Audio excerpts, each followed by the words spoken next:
જી શું કહેવા માંગો? મારા કોંગ્રેસના મિત્રે હમણાં કહ્યું કે યુનિવર્સિટી ત્યાં છે. હું એમને મારી વાત સાંભળો. પહેલા તમે અહીંયા ફોરેન્સિક સાયન્સ લેબોરેટરીની યુનિવર્સિટી છે, લો યુનિવર્સિટી છે, પીડીપી યુનિવર્સિટી છે. આપણે ત્યાં અત્યારે મેડિકલ કોલેજ ખુલી છે અને માનનીય નરેન્દ્રભાઈ મોદી સાહેબના રાજમાં આપણે જે લઈને અંતરિક્ષ સુધી સ્ટ્રાઇક કરી છે. આથી વસ્તુ તો કશું 55 વર્ષમાં નથી થયું. એ માત્ર 55 મહિનાની અંદર આપણે કરી બતાવ્યું છે. આ તમે જે ગાર્ડન ઉપર બેઠા છો એ ગાર્ડનની શું રોનક હતી ને અત્યારે શું સરસ મજાની રોનક છે. થોડું છાતી ઉપર હાથ રાખીને વિકાસ જમે જુઓ. ભારત માતા કી જય, જય જય ગરવી ગુજરાત. બિલકુલ બિલકુલ બિલકુલ. શું કહેવા માંગો છો? નુકુલભાઈ, હું કોલેજની વાત કરીશ. ઋત્વિજભાઈ મારા મિત્ર છે, ડોક્ટર છે. જ્યારે કોંગ્રેસ પાર્ટીએ જે બીજે કોલેજ મેડિકલ બનાવી હતી, આજની તારીખે પણ એની ફી કેટલી છે અને હાલમાં ગાંધીનગરમાં બનેલી મેડિકલ કોલેજ જે પીપીપી ધોરણે આ લોકો ચલાવી રહ્યા છે એની ફી પણ કેટલી છે આજે તમે પૂછી જો ઋત્વિજભાઈને. રહી વસ્તુ કોર્પોરેટર સાહેબે કીધી ફોરેન્સિકની કોલેજ, એની ફી જો તમે ભારતીય જનતા પાર્ટીમાં જેટલી પણ કોલેજો બની એની લાખો રૂપિયામાં ફી છે અને કોંગ્રેસે બનાવેલી કોલેજની ફી આજે હજી પણ 10,000 થી નીચે છે. ઓકે ઋત્વિજભાઈ શું કહેવા માંગો છો? જી જી જી. આરોગ્ય ક્ષેત્રે કેમ કે હું એ ક્ષેત્ર સાથે સંકળાયેલો છું એટલે મારા મિત્ર બાપુ ખૂબ અંગત મિત્ર છે, એમનો જવાબ આપું કે મેડિકલ કોલેજ ખોલવી અને એને નિભાવવી એ ખૂબ કઠિન કામ કોઈ પણ સરકાર માટે હોય છે. એના માટે થઈને આદરણીય વિજયભાઈ રૂપાણીજીની સરકારે હેલ્થ પોલિસી તહેત ગ્રીન ફિલ્ડ અને બ્રાઉન ફિલ્ડ એમ 2 યોજના દ્વારા દરેક તાલુકામાં મેડિકલ કોલેજ ખુલે એવા પ્રયત્નો કર્યા છે. મેડિકલ કોલેજથી સમગ્ર જિલ્લા અને તાલુકાના છેવાડાના માનવીની સારવાર મફત થાય એ હેતુ હોય છે. અને એ ગુજરાત સરકારમાં જે રીતે વિકાસ પામી રહી છે, મને નથી લાગતું કે ભૂતકાળ અને અત્યારના સમયની તુલના કરતા એનો ભેદ સ્પષ્ટ દેખાઈ આવે છે કે વિકાસમાં આરોગ્ય ક્ષેત્રે જે હરણફાળ છેલ્લા 26 વર્ષમાં ગુજરાતમાં ભારતીય જનતા પાર્ટીની સરકારમાં થઈ છે, છેલ્લા 5 વર્ષમાં આદરણીય નરેન્દ્ર મોદીના નેતૃત્વમાં થઈ છે, પહેલા ક્યારેય નથી થઈ. બિલકુલ. હવે વાત ચાવડાભાઈ જી શું કહો છો? ઓકડાની વાતમાં જઈએ. ગુજરાતમાં કોંગ્રેસની સરકારમાં દરેક જિલ્લા પર જેટલી સિવિલ હોસ્પિટલો બની એ 19 જિલ્લામાં 19 બની હતી. એ પછી 33 જિલ્લા થયા છે. એક પણ નવી હોસ્પિટલ જિલ્લા મથકે બનાવી નથી આ સરકારમાં 22 વર્ષના શાસનમાં. જે પીએચસી અને સીએચસી ખોલવામાં આવતા હતા એમાં 10% વધારો પણ 22 વર્ષમાં થયો નથી, સમજો. અને શિક્ષણ અને આરોગ્ય છે એ દરેક રાજ્ય અને દેશના happiness index, human happiness index સાથે સંકળાયેલું છે. જો શિક્ષણ અને આરોગ્યનું કામ સારું થયું હોય તો હ્યુમન હેપીનેસ ઇન્ડેક્સ ઊંચો આવે. ગુજરાતનો હ્યુમન હેપીનેસ ઇન્ડેક્સ આખા દેશમાં કોંગ્રેસની સરકાર હતી ત્યાં સુધી 7મા ક્રમાંકે. પણ વિપક્ષમાં બેસીને કોંગ્રેસે આના માટે કોઈ પ્રયત્નો કર્યા ખરા છે? કોંગ્રેસે વિપક્ષમાં બેસીને પ્રયત્નો કર્યા છે, ધ્યાન દોર્યું છે કે આ હેપીનેસ ઇન્ડેક્સ છે અને આખા દેશનો કોંગ્રેસનું શાસન હતું ત્યાં સુધી જે 124મા ક્રમાંકે હતો આજે 221મા ક્રમાંકે. આશીષભાઈ આપની પાસેથી આનો જવાબ લેવા માંગીશું. આવું આપની પાસે. હા, એમણે જે વાત કરી એમાં એમના શાસન વખતની જે સિવિલ હોસ્પિટલો, પીએચસી સેન્ટરો હતા એ માત્ર એક બેકાર લાગતી દિવાલો હતી કે જેમાં નતા ડોક્ટરો, નતો સ્ટાફ, નથી નર્સો. અત્યારના જે સિવિલ હોસ્પિટલો, પીએચસી સેન્ટરો એ ખૂબ આધુનિક બની છે. એમાં પૂરતા પ્રમાણમાં ડોક્ટરો અને નર્સોનો સ્ટાફ પણ ભરવામાં આવ્યો છે અને એની સાથે તમામને જન આરોગ્ય કેન્દ્રમાં દવાઓ પણ સસ્તી મળે છે અને મા કાર્ડ અને મોદી કેર યોજના નીચે 8 લાખ રૂપિયાનો એમને ગરીબને એનો હેલ્થનો વીમો પણ મળે છે. એમના સમયમાં જ્યારે ગરીબને ઘેર કોઈ બીમાર પડતું ત્યારે એને કોઈકના ઘેર પોતાનું ઘર કે પોતાનું ખેતર ગીરો મૂક્યા ઉપડતું અને એક પરિવારે આત્મહત્યા કરવી પડતી અથવા પૈસાના ભાવે એનું મોત થતું હતું. એ બધામાંથી ગુજરાતને મુક્ત કરવાનું કામ ભારતીય જનતા પાર્ટીના શાસને કર્યું છે અને તમામ સુવિધાઓ સાથે કર્યું છે. ઋત્વિજભાઈ શું કહેવા માંગો છો? જી જી જી. આવું આપની પાસે પણ આવશું. 2 મિનિટ ઋત્વિજભાઈનો જવાબ લઈ લઈએ. ચાવડા સાહેબે હેપીનેસ ઇન્ડેક્સની વાત કરી. હવે હેપીનેસ ઇન્ડેક્સ શું છે અત્યારે સમજાવવા બેસું લાંબો સમય જશે, પરંતુ હેપીનેસ ઇન્ડેક્સ કોંગ્રેસના સમયમાં સારી હતી તો મારે એ સમજવું છે કે જ્યારે પોરબંદર શરમણ મુંજાના નામથી ઓળખાતું હતું, અમદાવાદ લતીફના નામથી ઓળખાતું હતું, બરોડા રાજુ રિસાલદારના નામથી ઓળખાતું હતું, સુરત મોહમ્મદ સુરતીના નામથી ઓળખાતું હતું, એ હેપીનેસ ઇન્ડેક્સની વાત કરો છો? એ હેપીનેસ ઇન્ડેક્સ હતી ચાવડા સાહેબ? જ્યારે અહીંયા લુખાઓ બેફામ બન્યા હતા, આતંક થયો હતો, એ હેપીનેસ ઇન્ડેક્સની વાત કરો છો ચાવડા? જી શું કહો છો ચાવડા સાહેબ? એ જે સરકારની વાત કરે છે, આ ગુજરાત ગાંધી અને સરદારના નામથી ઓળખાતું હતું. આ ગુજરાત દ્વારકાધીશ કૃષ્ણ ભગવાન અને સ્વામિનારાયણ સંપ્રદાયના વડા સહજાનંદ સ્વામીના નામથી ઓળખાતું હતું. આ ગુજરાત મીરાબાઈના નામથી અને સ્વામી વિવેકાનંદના પગલાના નામથી ઓળખાતું હતું. આજે અમિત શાહ અને નરેન્દ્ર મોદીના નામથી ગુજરાત ઓળખાતું થયું છે. હવે આ પ્રજા સમક્ષ પ્રશ્ન મૂકો કે કયું ગુજરાત સારું હતું, એ વખતનું કે આ વખતનું? બિલકુલ બિલકુલ બિલકુલ. તો જી જી જી એક દાદા બોલાવી રહ્યા છે, એમની પાસે આવશું. હા હા જી બોલો બોલો બોલો. આપણે બધા ભણેલા ગણેલા માણસો છીએ. મોદી સાહેબ છે ને મોદી સાહેબ છે પોતાને પીએમ કહે છે, પણ સમજતા નથી કે આ મારું પાસ્ટ મોર્નિંગ છે. હવે મારી જિંદગીમાં રાતે જ રાત આવવાની છે. એટલે એણે છે ને એના અધ્યક્ષને મોકલ્યો કે ભાઈ આપણને બધાને બચાવે, બાકી બીજા કોઈની તાકાત નથી. બિલકુલ. એક અન્ય આ બાજુ એક અન્ય વ્યક્તિ છે, એક પણ કંઈક કહી રહ્યા છે, એમની સાથે વાત કરીએ. જી કોંગ્રેસની સરકારની અંદર એક માણસ ઘરની અંદર કમાતો તો 10 જણા ખાઈ શકતા હતા. આજે ભાજપની અંદર 10 જણા કમાય તો બી ઘરનું પૂરું થતું નથી, એવી સમસ્યા થઈ જાય છે. ઓકે, મોંઘવારીની ભ્રષ્ટાચાર મોંઘવારીની વાત કરી રહ્યા છે. મોંઘવારીની જ્યારે ભાઈ વાત કરી રહ્યા છે, દાદા બોલાવી રહ્યા છે આ બાજુ મને. યસ યસ આવું છું આપની પાસે. બોલો બોલો શું કહી રહ્યા છો? ભૂતકાળમાં કોંગ્રેસની સરકાર હતી. ફખરુદ્દીન અલી અહેમદ આપણા રાષ્ટ્રપતિ હતા અને એમને જીનીવાની કોન્ફરન્સમાં મોકલેલા. ત્યારે એમના વિમાની મથકે કોઈ સત્કારવા નહોતો અને પાછા આવવું પડ્યું. જ્યારે અત્યારે મોદી સાહેબ જાય છે તો લાલ જાજમ પાથરવામાં આવે છે. બિલકુલ બિલકુલ બિલકુલ બિલકુલ બિલકુલ. તો જે પ્રમાણેની વાત થઈ રહી, હા જી શું કહી રહ્યા છો? ઋતિકભાઈ કહે છે જનાધાર તો મહિલાઓને સાડીઓ આપી છે અને વિદ્યાર્થીઓને ટી શર્ટ આપીને પબ્લિક ભેગી કરી છે. કોઈ પબ્લિક પ્રેમથી આવી નહીં આ ફંક્શનની અંદર વોટ પડવાની અંદર. વાત અહીંયા આગળ વિકાસની મોંઘવારીની થઈ રહી છે. આ બાબતે આક્ષેપ પ્રતિ આક્ષેપ તો થતા રહેશે. શાકભાજીના અત્યારે જ ભાવ ગણો, શાકભાજીના અત્યારે જ ભાવ ગણો. મોંઘવારી સળગી છે. એક પણ મુદ્દો લ્યો તો એક મુદ્દામાં પરિવાર તંત્ર ખાડે ગયું છે, કોઈ વહીવટમાં ઠેકાણે નથી. મહિલાઓને પૂછી લઈએ, અહીંયા આગળ કેટલાક મહિલાઓ છે. હાજી શું કહો છો બેન? કોંગ્રેસ છે એ વિઝન વગરની સરકાર છે અને બીજેપી જોડે અને મોદી સાહેબ જોડે વિઝન છે. તો આવનારા 25 વર્ષ સુધી જો મોદી સાહેબ રહેશે તો જ ભારતનો વિકાસ થશે, અધરવાઇઝ વિકાસ થવાનો નથી. આ પહેલા પણ યુવાધન સડી રહ્યું હતું અને તેને કોઈ જોબ માટેની કોઈ તેને ઇન્સ્યોરન્સ નહોતો. મેં નજરે જોયેલું છે આ વસ્તુ. ઓકે, હવે જો વાત કરવામાં આવે, એક જાહેરાત હમણાં કરવામાં આવી હતી ઋત્વિજભાઈ, ગરીબોને 72,000 રૂપિયા વાર્ષિક, 6,000 રૂપિયા માસિક. તો કઈ રીતે આ જુઓ છો આપ? જો તમને ખ્યાલ હોય તો 2012ની ચૂંટણીમાં કોંગ્રેસે ઘરનું ઘર આપવાની પણ આવી જ જાહેરાત કરી હતી. ઘરના આપવાના ફોર્મ વેચ્યા અને એમાંથી જે આવક થઈ, સરકાર તો ના બની એટલે ઘર આપવાનું ના આવ્યું, પણ ઓલો આવકનો હિસાબે ના આપ્યો. ફોર્મ ભરવાના જે પૈસા હતા. એવી જ રીતે જ્યારે દીવા સ્વપ્ન જ બતાવવા છે, જૂઠું જ બોલવું છે. હું તમને પહેલા એમ કીધું કે વર્ષના 72,000 આપીશ. ગઈકાલે રાહુલ ગાંધી એમ કીધું કે મહિનાના 72,000 આપીશ. ભાઈ વાસ્તવિક ધરતી પર રહેવું પડે. ખેડૂતોના ખાતામાં 6,000 રૂપિયા સીધું આપવાનું કામ નરેન્દ્ર મોદીની સરકારે કર્યું છે. અમે વાદા નથી કરતા, કરીને બતાવીએ છીએ.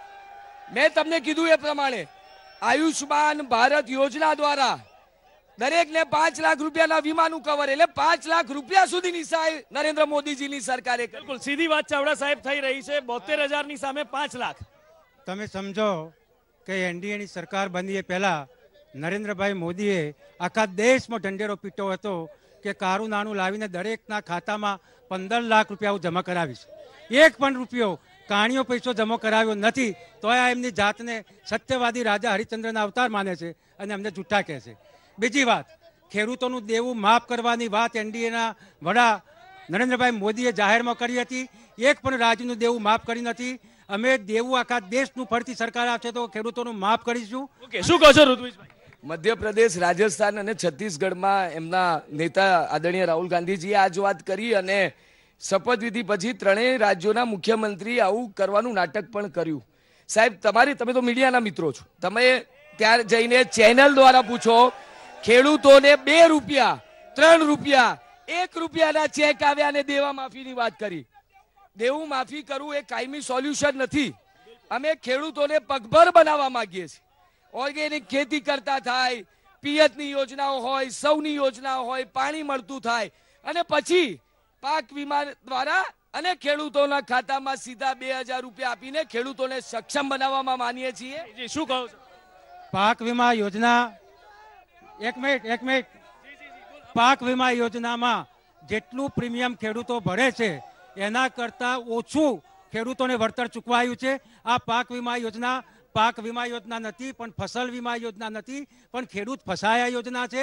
એમાં કરોડો રૂપિયાનો ભ્રષ્ટાચાર થયો છે અને પ્રાઇવેટ કંપનીઓના માટે આ પાક વીમા યોજના ભારતીય જનતા પક્ષે શરૂ કરી છે. ઓકે, અહીંયાથી પણ પૂછી લઈએ સાહેબ, જે વાત થઈ રહી છે ખેડૂતોની પણ વાત થઈ રહી છે, ખેડૂતોના પ્રશ્નોની વાત થઈ રહી છે, શું માનો છો આ બાબતે?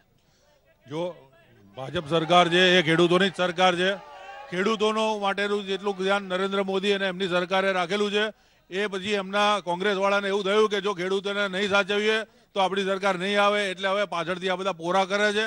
ખરેખર તો અત્યાર સુધી કિસાનોની સાથે મોદી સરકાર જ રહેલા છે. ગુજરાતને આખા ભારતમાં મોદી સાહેબે જે કિસાનોને જે બળ અને જે પ્રમાણે એમને જુસ્સો પૂરો પાડ્યો છે, સૌની યોજના પૂરી પાડી છે, એ બધું અત્યાર સુધી કોંગ્રેસના શાસનમાં કોઈ દિવસ પૂરું નહોતું. એક દાદા આ બાજુ છે, વરિષ્ઠ નાગરિક છે, કઈ કહેવા માંગે છે. જી, વરિષ્ઠ નાગરિક છો આપ, શું કહેવા માંગો છો? એક મિનિટ. ગુરુ ચેલાને ભાજપની નીતિ એવી છે, ગુરુ ને ચેલા દૂર કરીને પોતે રાજ કરવા માંગે છે ને વડાપ્રધાન બનવું છે એને હિંમત છે ને એને કોઈ સભ્ય નહીં, આ મુદ્દો પર્સનલ આક્ષેપનો નથી કોઈ પણ નેતા ઉપર. આપણે પ્રશ્નોની વાત કરી રહ્યા છીએ, ચર્ચાની વાત કરી રહ્યા છીએ. જી હલો, હા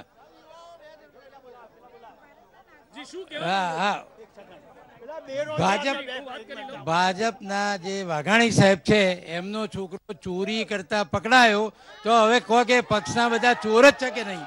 બિલકુલ. ઋત્વિજભાઈ પાસેથી આનો જવાબ એકવાર લઈ લઈએ. ઋત્વિજભાઈ, કઈક વાઘાણીએ આ બાબતે સ્વીકાર પણ કર્યો છે અને વાત પણ કરી, શું કહેવા માંગશો? કોંગ્રેસના મિત્રોએ પ્રશ્ન પૂછ્યો છે તો હું ચાવડા સાહેબ મારફતે એટલી વિનંતી કરું કે શાંતિથી આ પ્રશ્નનો જવાબ પણ સાંભળીએ. તમે પ્રશ્ન પૂછ્યો કે આ અમારા પ્રદેશ અધ્યક્ષ જીતુભાઈના દીકરા પર કોપી કેસ થયો. બહુ જ ખેલદિલીપૂર્વક અમારા પ્રદેશના અધ્યક્ષશ્રીએ સ્વીકાર્યું અને પરીક્ષા શુદ્ધિ સમિતિ કોઈ પણ નિર્ણય કરે પહેલા જ આગામી પરીક્ષા ન આપવાનો પરિવારે નિર્ણય કર્યો. નુપુરભાઈ, આખી વાત સાંભળજો. અમારા પ્રદેશ અધ્યક્ષશ્રીનો દીકરો હજુ ઉંમરમાં નાનો છે, ના સમજ છે, પરીક્ષામાં ચોરી કરતા પકડાયો છે. તમારા રાષ્ટ્રીય અધ્યક્ષ તો હેરાલ્ડ કેસમાં પણ પકડાયા છે, બોફોર્સમાં પણ પકડાયા છે, 2Gમાં પણ પકડાયા છે, 3Gમાં પણ પકડાયા છે. આખું ઘર જામીન પર બહાર છે. એ જુઓ, બીજાના ઘર પર પથ્થર મારતા પહેલા પોતાની સ્થિતિનું પણ આકલન કરવું જોઈએ, એવું કોંગ્રેસના મિત્રોને નમ્ર વિનંતી. ભાઈ ઋત્વિજભાઈ જે આક્ષેપ અમારા અધ્યક્ષ ઉપર કરી રહ્યા છે, એમને મારે કહેવું છે કે તમારા રાષ્ટ્રીય અધ્યક્ષ તડીપાર થયેલા છે. તમારા રાષ્ટ્રીય અધ્યક્ષ ઉપર અનેક ક્રિમિનલ કેસો છે. તમારા રાષ્ટ્રીય અધ્યક્ષને જનરલ ડાયર કહેવામાં આવે છે અને તમે અમારા રાષ્ટ્રીય અધ્યક્ષ ઉપર છાંટા ઉડાડે તો? ડાભીસી કંઈક કહી રહ્યા છે, આપણે એમની પાસે આવીએ. હાજી ડાભી સાહેબ, શું કહો છો? રાષ્ટ્રીય અધ્યક્ષ જેમણે ઉમેદવારી કરીએ અહીંથી તડીપાર થયેલા છે, એમના પર અનેક ક્રિમિનલ કેસીસ થયેલા છે, એટલે એમના મોઢે આ વાત શોભતી નથી. જ્યારે પાર્ટીના અધ્યક્ષ જ ક્રિમિનલ કેસમાં સામનો કરતા હોય તો બીજાની ક્યાં વાત કરો? ચોકીદાર તો ચોર નીકળ્યા. આ બધાની વાત જે થઈ રહી છે, પણ આમાં ક્યાંક ને ક્યાંક જે છે ખરેખરમાં જો વાત કરવામાં આવે મુદ્દાની, તો આ બધાની અંદર જે છે એ મુદ્દા અહીંયા આગળ જે આવવા જોઈએ એ મુદ્દા જે છે એ નથી આવતા. પર્સનલ આક્ષેપ પ્રતિ આક્ષેપ થઈ રહ્યા છે. કેટલું યોગ્ય કહેવાય હવે એ જનતા નક્કી કરે છે. ઋત્વિજભાઈ, પર્સનલ આક્ષેપ હવે શરૂ કર્યા છે તો મારે કહેવું છે કે જ્યારે કોઈ પણ ઉમેદવાર ચૂંટણીની ઉમેદવારી કરે ત્યારે એક એફિડેવિટ કરતા હોય છે અને તરત જ ઇલેક્શન કમિશનમાં ઓનલાઈન પણ હોય છે. એટલે કોંગ્રેસના મિત્રોને મારે એ કહેવું છે કે અમિતભાઈ પર એક પણ કેસ નથી. સુપ્રીમ કોર્ટે એમને દોષમુક્ત કર્યા છે. સામે સોનિયા ગાંધીથી માંડીને રાહુલ ગાંધીથી માંડીને કોંગ્રેસના તમામ નેતાઓ પર કેસ ચાલી રહ્યા છે, જામીન પર બહાર છે. એ જ વાસ્તવિકતા અને ભ્રમ એ બંને વચ્ચેનો તફાવત. ઓકે, હવે પર્સનલ આક્ષેપ પ્રતિ આક્ષેપ છે, આજે અંગત આક્ષેપ પ્રતિ આક્ષેપ છે, એને અહીંયા પૂરા કરીએ. જી જી જી જી જી, શું કહી રહ્યા છો? અહીંયા જ ઉભા રહી જાઓ. શું કહી રહ્યા છો એ કહો પહેલા. અમે યુવાનની વાત કરવા માંગુ છું. અચ્છે દિનના સપના બંધાઈને યુવાનોને કહ્યું કે અમે 2 કરોડ રોજગારી દર વર્ષે આપીશું. મારી પાછળ અસંખ્ય યુવાન ઉભા છે કે જે અત્યારે બેરોજગારીથી ગ્રસ્ત છે અને એ લોકો હેરાન પરેશાન થઈ ગયા છે. આ નરેન્દ્ર મોદી સરકારમાં એ લોકોએ રોજગારીનું સર્જન નથી કર્યું, ઉપરથી નવા બેરોજગાર પેદા કર્યા છે. આ પ્રશ્નનો જવાબ લઈ લઈએ. આ યુવાનોને કોણ જવાબ આપશે? જવાબ લઈ લઈએ, જવાબ લઈ લઈએ. પ્રશ્ન છે, જવાબ લઈ લઈએ. પ્રશ્નનો જવાબ જે છે એ લઈ લઈએ. શું કહેવા માંગો છો આશીષભાઈ? યુવાનોના રોજગારીના પ્રશ્નો ઉપર પૂછી રહ્યા છે. યુવાનોને રોજગાર નથી, આજે ઊભા છે, બેરોજગાર છે, એવું તેમનું કહેવું છે. ઋત્વિજભાઈ આવો આપની પાસે, આશીષભાઈનો જવાબ લઈ લો. યુવાનોને સૌથી વધુ રોજગારી આપવાનું કામ કે એમને સરકારી નોકરીમાં ભરતી કરવાનું કામ ભારતીય જનતા પાર્ટીની સરકારે કર્યું છે. છેલ્લા ઘણા વર્ષોથી યુપીએસસી હોય, જીપીએસસી હોય, ગૌણ સેવા પસંદગી સમિતિ હોય, આ બધા જ પોતાના વાર્ષિક કેલેન્ડર ડિક્લેર કરે છે અને એમાં બિલકુલ પારદર્શક રીતે એ યુવાનોની ભરતી પણ થાય છે. ગાંધીનગર શહેરમાં જ આવા 10 થી 15,000 યુવાનો સરકારી પરીક્ષાની તૈયારી કરીને પરીક્ષા આપે છે અને બિલકુલ પ્રામાણિકતા પ્રમાણે એમની નોકરી થાય છે. બિલકુલ બિલકુલ બિલકુલ. ઋત્વિજભાઈ કહી રહ્યા છે. જી, યુપીએ 1 અને યુપીએ 2 જ્યારે મનમોહનસિંહજી પ્રધાનમંત્રી હતા ત્યારે એમની સરકારે જે આંકડા જાહેર કર્યા એ પ્રમાણે રોજગારી આપવામાં ગુજરાત પહેલા નંબરે છે. સૌથી ઓછો બેરોજગારોનો દર એટલે કે માત્ર 2%, એ પણ ગુજરાતમાં છે. ગુજરાતની વાત કરું તો વિજયભાઈ રૂપાણીજીની સરકારે છેલ્લા 1 વર્ષમાં 3.5 લાખ કરતા વધુ યુવાનોને નોકરી આપી છે. મુખ્યમંત્રી એપ્રેન્ટિસ યોજના દ્વારા લાખો યુવાનોને રોજગાર આપ્યો છે. અને નરેન્દ્રભાઈ મોદીની વાત કરીએ તો રોજગાર તો ઊભો થાય પણ યુવાનો ઉદ્યોગ સાહસિક બને એના માટે મુદ્રા બેંક દ્વારા 10 કરોડ જેટલા યુવાનોને 10 લાખ જેટલી લોન આપનાર નરેન્દ્ર મોદીજીની કેન્દ્રની સરકાર છે. ચાવડા સાહેબ શું કહેવા માંગો છો? મારું કહેવું એટલું જ છે, મેં વિધાનસભાના રેકોર્ડ ઉપર પણ મૂક્યું છે કે 1996માં ગુજરાત સરકારમાં જેટલા કર્મચારી અધિકારીઓ હતા એના કરતાં આજે 22 વર્ષ પછી સંખ્યા ઘટી છે. તો તમે રોજગારી શું આપી? કોઈ રોજગારી આપી નથી. રોજગારી ઘટાડવાનું કામ આ સરકારમાં થયું છે અને છેલ્લા 45 વર્ષમાં આખા દેશમાં બેરોજગારી વધી ન હોય એટલી બેરોજગારી મોદી શાસનમાં વધી છે. ગુજરાતમાં 1996માં જેટલા પટાવાળાથી ચીફ સેક્રેટરી સુધી જેટલા અધિકારી કર્મચારીઓ હતા એની સંખ્યા 5,50,000 હતી. આજે વસ્તી ડબલ થઈ 11 લાખ થવી જોઈએ, એની જગ્યાએ આજે કર્મચારીઓની સંખ્યા 5,50,000 કરતાં પણ ઓછી છે. રોજગારી આપવામાં સરકાર નિષ્ફળ ગઈ છે. ઓકે, હવે જો જી જી જી, શું કહેવા માંગો છો યુવાનોની રોજગારી બાબત? યુવાનોની રોજગારી બાબતમાં આપ જાણો છો કે કેટલી બધી યુનિવર્સિટી ખોલી છે, ઘણી બધી મેડિકલો આપણા પાછળ યુવાનો મને બોલાવી રહ્યા છે. 2 મિનિટ. યુવાનો બોલાવી રહ્યા છે, એમની પાસે જઈએ. જી જી જી જી જી, શું કહેવા માંગો છો? મારો એક જ પ્રશ્ન છે કોંગ્રેસ પાર્ટીના મિત્રોને, અત્યાર સુધી રાષ્ટ્રીય અધ્યક્ષ ગાંધી પરિવાર સિવાય કેમ નથી આવતો? અચ્છા, એ વાત પછી કરીએ. બિલકુલ. એટલે હવે જે આ મુદ્દો છે ક્યાંક પરિવારવાદ ઉપર મુદ્દો આવી રહ્યો છે. શું કહેવા માંગો છો? પરિવાર તો રહેશે, ભારતીય જનતા પાર્ટીમાં વર્ષોથી પરિવાર છે, પણ આ ભારતીય જનતા પાર્ટીની જે યોજનાઓ છે દરેક એક મિનિટ દરેક મિત્રોને પહેલા વિનંતી છે, એક નમ્ર વિનંતી છે. આપ અમારા એસ્ટીમ ગેસ્ટ, અમારા આપ આમંત્રિત મહેમાનો છો, આપ દરેકને એક નમ્ર વિનંતી છે, આપનું સ્થાન ગ્રહણ કરી લેશો પહેલા. સાહેબ પ્લીઝ, આપ અમારા આમંત્રિત મહેમાનો છો, અમારા અતિથિ છો, અમારા શોના, અમારા કાર્યક્રમના. આપનું સ્થાન પહેલા ગ્રહણ કરી લો. આપનું સ્થાન ગ્રહણ કરી લો. હું આપની પાસે આવીશ. Thank you so much. આપનું સ્થાન ગ્રહણ કરી લેશો, હું આપની પાસે આવું છું. જી જી જી જી. મારા મિત્રએ કીધું, ઋત્વિકભાઈએ, કે ગાંધી પરિવાર સિવાય કોઈ નથી. અરે ભાઈ, અત્યાર સુધી કોંગ્રેસ પાર્ટીમાં 59 પ્રમુખો આવ્યા, 59. એમાંથી 6 જ ગાંધી પરિવારના છે. 53 પ્રમુખો ભારત વર્ષના દરેક જુદા જુદા રાજ્યના રહેલા છે. એટલે 6 જ પ્રમુખો ગાંધી પરિવારના આવેલા છે. બાકીની બિલકુલ વાત ખોટી છે. આ ભાજપની ઉપજાવી કરેલી વાત છે. 53 પ્રમુખો કોંગ્રેસ પાર્ટીના બીજા રાજ્યમાંથી બીજા કોમના આવેલા છે. ઋત્વિજભાઈ શું કહેવા માંગો છો? જો પરિવારવાદ ઉપર ખૂબ ખુલીને ચર્ચા થઈ છે.